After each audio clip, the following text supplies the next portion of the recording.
तो दोस्तों क्या कोई WWE सुपरस्टार रोक पाएगा गंथर के आतंक को। 24 मैचेस हुई और 24 बार भी जीत ही गए हैं, एक भी हार नहीं, और अब रिंग जनरल बन चुके हैं WWE के सबसे खतरनाक नाम। लेकिन सवाल यह है कि कौन खत्म करेगा गंथर के इस ऐतिहासिक अनडिफिटेड स्ट्रिक को। WWE में इस वक्त अगर कोई सुपरस्टार पूरी तरह से अनस्टॉपेबल दिख रहा है तो वो है द रिंग जनरल गंथर। हाल ही में स्मैकडाउन पर गंथर ने रॉयसी कीज को हराकर क्लैश इन इटली 2026 में अनडिस्प्यूटेड चैंपियनशिप मैच हासिल कर लिया। लेकिन कहानी यहाँ पर खत्म नहीं होती, क्योंकि इस जीत के साथ गंथर का रिकॉर्ड बन चुका है 24 विंस 0 लॉस। जी हाँ दोस्तों, पिछले साल सीएम पंक से WWE समर स्लैम में हारने के बाद ना किसी टीवी शो में ना किसी लाइव इवेंट में कोई भी गंथर को सिंगल्स मैच में हरा नहीं पाया है। लेकिन दोस्तों WWE में हर स्ट्रिक का एक अंत होता है, और आज हम बात करेंगे उन 4 सुपरस्टार्स की जो इस स्ट्रिक को खत्म कर सकते हैं और जिसके साथ गंथर का आतंक भी खत्म होगा। तो दोस्तों 4 नंबर पर है Cody Rhodes. The American nightmare इस वक्त शानदार मोमेंटम में चल रहे हैं। उन्होंने ड्रू मैकिंटायर को हराकर चैंपियनशिप जीती और रेसलमेनिया 42 में रैंडी ऑर्टन को हराकर अपना टाइटल रिटेन कर लिया।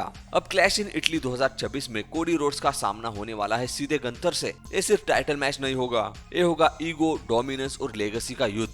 अगर कोई कभी गंथर की स्ट्रीक तोड़ सकता है तो शायद वो कोडी रोड्स ही है। लेकिन सवाल यह है कि क्या कोडी रोड्स सच में रिंग जनरल को रोक पाएंगे। फिर दोस्तों 3 नंबर पर है एले नाइट। एले नाइट इस वक्त रॉ पर हैं, लेकिन WWE पहले ही गंथर वर्सेस एले नाइट को टीज कर चुकी है। फैंस भी लंबे समय से इस फ्यूड का इंतजार कर रहे हैं। एले नाइट के पास करिश्मा है, क्राउड सपोर्ट है, और सबसे बड़ी बात फैंस उन्हें चैंपियन बनते देखना चाहते हैं। अगर गंथर स्मैकडाउन में जाता है तो WWE आसानी से एले नाइट को उनके सामने खड़ा कर सकती है। और इमेजिन करो कि पूरा एरेना चिल्ला रहा हो एले नाइट का ये है, और उसी रात खत्म हो जाए गंथर की अनडिफिटेड स्ट्रिक। ये मोमेंट WWE यूनिवर्स कभी भी नहीं भूल पाएगा। दोस्तों 2 नंबर पर है ब्रॉक लेसनर, बिस्ट इनकार्नेट। हालांकि रेसलमेनिया 42 के बाद ब्रॉक लेसनर ने रिटायरमेंट ले ली है, लेकिन रिपोर्ट्स के मुताबिक वो अभी भी WWE की इंटरनल एक्टिव लिस्ट में मौजूद है। मतलब वापसी अभी भी पॉसिबल है। और दोस्तों थोड़ा दिमाग से सोचा जाए तो लगता ही नहीं कि ब्रॉक लेसनर रिटायर हो गए हैं। ऐसा लगता है कि वो कभी भी वापस आ जाएंगे। और अगर ब्रॉक वापस आते हैं तो सबसे बड़ा ड्रीम मैच यही बन सकता है कि Brock Lesnar versus Gunther. 2 monsters,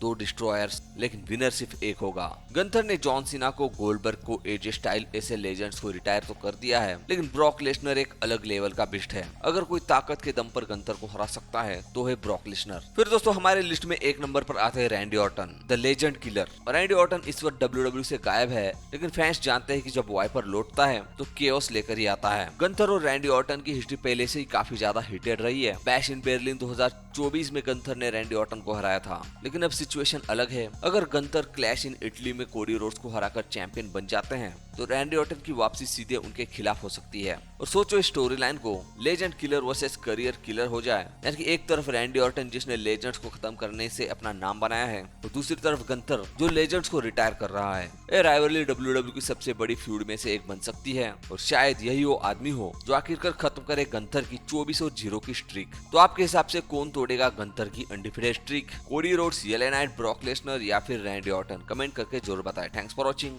bye bye.